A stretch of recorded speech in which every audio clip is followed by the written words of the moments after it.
नमस्ते सप्रेम। हम लोग गीता का 7वां अध्याय पढ़ रहे हैं, ज्ञान विज्ञान योग। इसमें आज हम श्लोक नंबर 13 पढ़ेंगे, 13वां नंबर श्लोक। भगवान बोल रहे हैं, श्री भगवान उवाच त्रिभिर्गुणमयैर्भावैः एभिः सर्वमिदं जगत् मोहितं नाभिजानाति मामेभ्यः परमव्ययम्। त्रिभिर्गुणमयैर्भावैः एभिः सर्वमिदं जगत् मोहितं नाभिजानाति मामेभ्यः परमव्ययम्। गुणों के कार्य रूप सात्विक, राजस और तामस, इन तीनों प्रकार के भाव से यह सारा संसार, प्राणी समुदाय मोहित हो रहा है। इसीलिए इन तीनों गुणों से परे मुझ अविनाशी को नहीं जानता। हरिओम।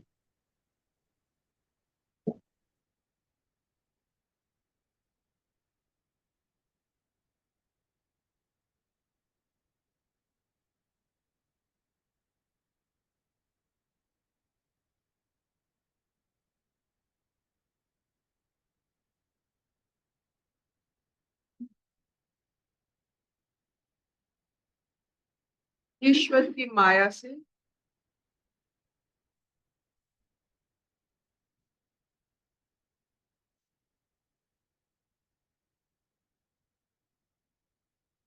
गुण की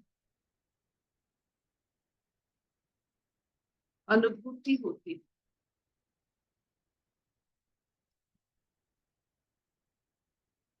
ये माया ईश्वर की पल्लू जैसा है, हमने कल बात की।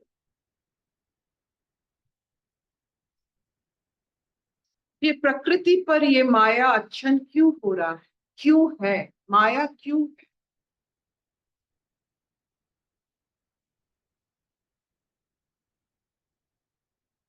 ताकि हम स्वस्थ रहें।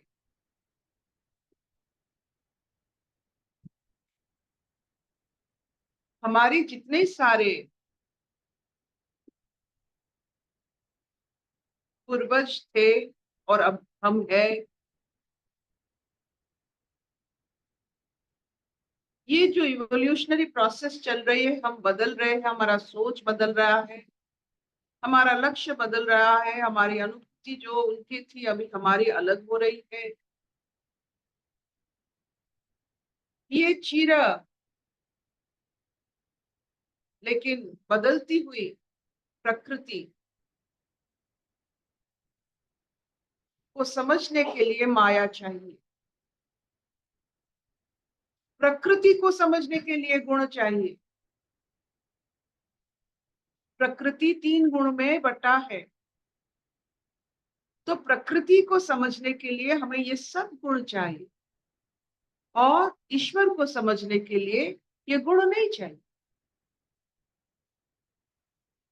तो आप प्रकृति को जानना चाहते हैं, गुणों को लीजिए, माइक्रोस्कोप टेलीस्कोप की तरह उसके अंदर जाइए, समझिए, और प्रकृति की माया जो ईश्वर का अंश है, उसे उससे आनंद लीजिए कि इतना माया इस प्रकृति के अंदर कूट कूट के भरा है।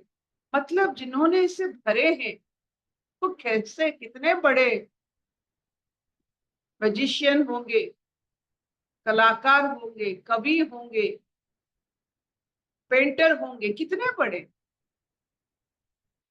प्रकृति के माया के कारण ईश्वर का जो भिन्न भिन्न शक्तियां अनुभव होती हैं। साधारण से अग्नि से देखिए, अग्नि का कितने सारे शक्ति अनुभव हो जाते हैं, जैसे ताप हो, रोशनी हो, कितने सारे शक्तियां। और ईश्वर इन माया के कारण अपने शक्ति को हमें तो नहीं दिखाते हैं, लेकिन उस शक्ति से ये प्रकृति बनी हुई।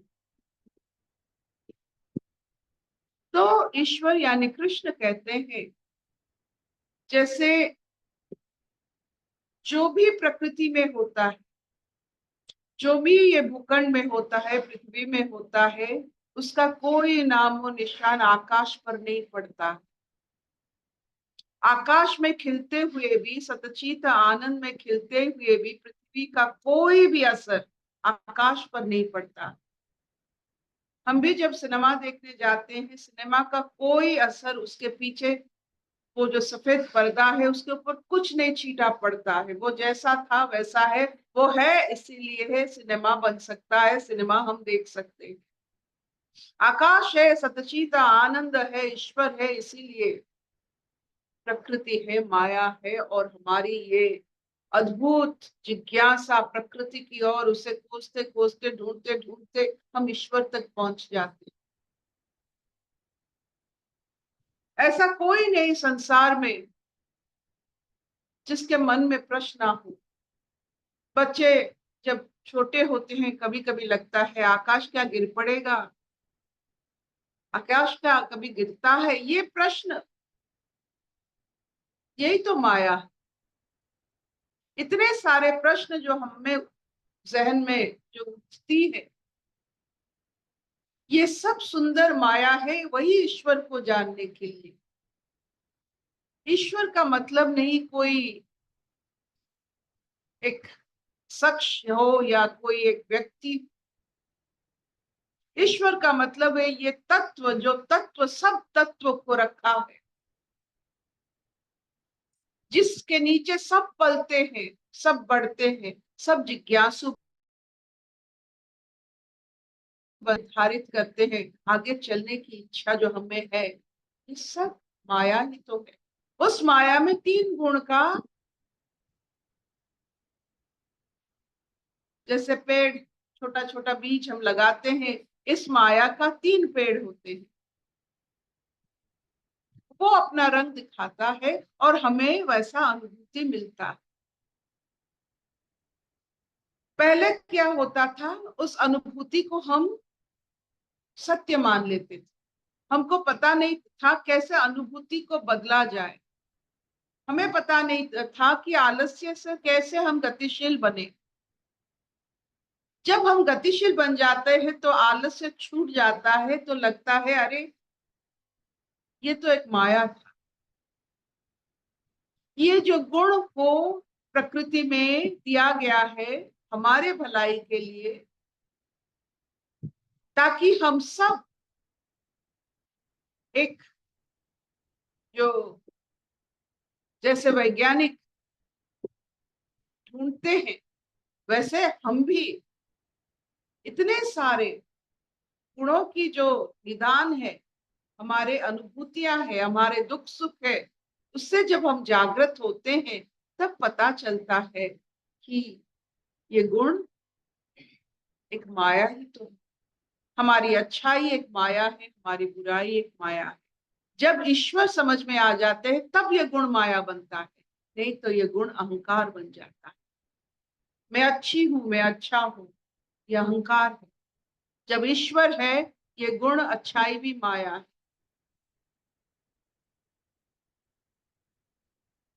तो सतचित आनंद में जो लीन हो जाते हैं उनको बहुत अच्छा लगता है प्रकृति, और प्रकृति में प्रतिरोपण होने वाले ये गुण जो ये समाज को चलाता है, ये जीव जगत को चलाता है, ये माया के कारण इतना सुंदर, जो इतने सारे जो आप न्यूज़पेपर पढ़ते हैं, इतने सारे न्यूज़, ये माया की तो कारण है।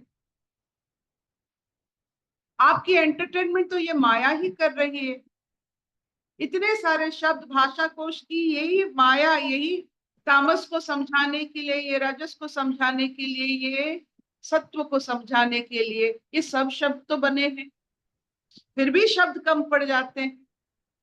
तो आप देखिए, जिन्होंने ये पूरा ब्रह्मांड रचा है, जो तत्व से ये ब्रह्मांड रची हुई है, उसमें और बाकी क्या रहा। ये तो एक छोटा सा अंश है, प्रकृति और माया, और वो जो बाकी है उसको हम अपना गति मानते हैं, उसको जानने के लिए जब प्रयास शुरू हो जाता है, उसको हम योग मानते।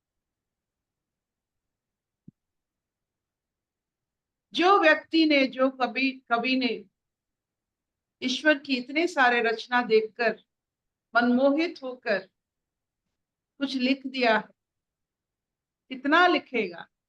1, 2 हजार, 10,000 कविता। फिर उसके बाद वो उस रचनाकार के बारे में लिखना शुरू कर देगा। यही होता है। जो भी इस माया में फंसते हैं, और जैसे हम पानी में जाते हैं नहाने के लिए, फिर उठते हैं, तो ये माया में जो फंसे और नहीं उठ पाए, उनका गति और होता है। और जो ये माया में फंसते हैं और उठ जाते हैं, उनका गति और होता है। तो आपकी गति में, आप इस माया में हो, फंसे हुए हो, आपका गति अलग होगा। आपको बार बार जन्म लेकर उठना पड़ेगा। जब तक माया से आप ना उठने की आप में हिम्मत ना हो, और आपकी जो कहते हैं जो ज्ञान ना हो, आपको जन्म लेना पड़ेगा इस माया से उठने के लिए। एक बार माया से उठ गए और माया को बहुत भरपूर नमस्कार करके, उसको एंजॉय करके आपने उठ लिया, तो आप मानो आप ईश्वर का रहस्य और ईश्वर, इसमें कोई फर्क नहीं है, आपने जान लिया। तो माया में जिसमें आप फंस रहे थे वो भी ईश्वर थे, लेकिन आपकी अहंकार की वजह से आपने उसे नहीं माना। जब माया में आप हर चीज में ईश्वर देखोगे, वही हो गया आपका उठना माया से।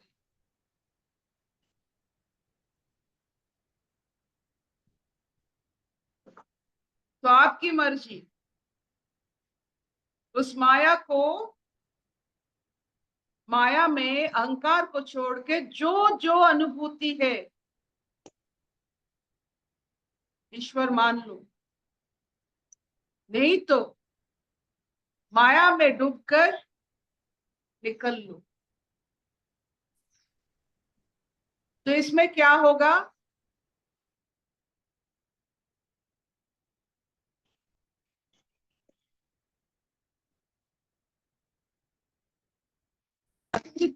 आपके लिए जो कहते हैं उदय होता है, सूर्य जैसे उदय होता है आपके मन में, आपके तन में, आपके एहसास में, आपकी चेतना में। आप ईश्वर को उदय करते हो।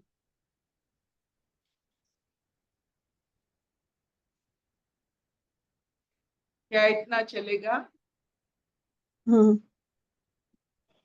हाँ बिल्कुल। अर्पिता। अशतो मा सद्गमय, तमसो मा ज्योतिर्गमय, मृत्युर्मा अमृतं गमय। सर्वे हि सुखिनः सन्तु, सर्वे सन्तु निरामयाः, सर्वे भद्राणि पश्यन्तु, मा कश्चित् दुःखभाग् भवेत्। ओम शांति शांति शांति।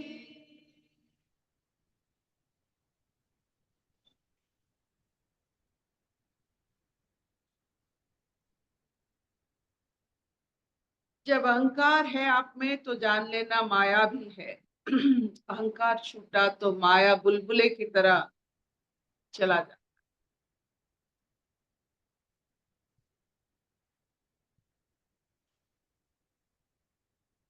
तो अहंकार भी अनुभव कीजिए, वो बुलबुला भी अहंकार की अनुभव कीजिए। दोनों बड़ी अच्छी अनुभूतियां। तो दो शब्द है, क्षण भंगुर, जो हम बार बार कहते हैं। क्षण भंगुर, आपकी जितने सारे आप रचना आप करते हैं वो सब खत्म हो जाए। वो क्षण भंगुर, वो क्षण में टूट जाएगा आपकी रचना। इसीलिए नित्य नूतन को आप अनुभव करते हैं। क्षण भंगुर के कारण नित्य नूतन है।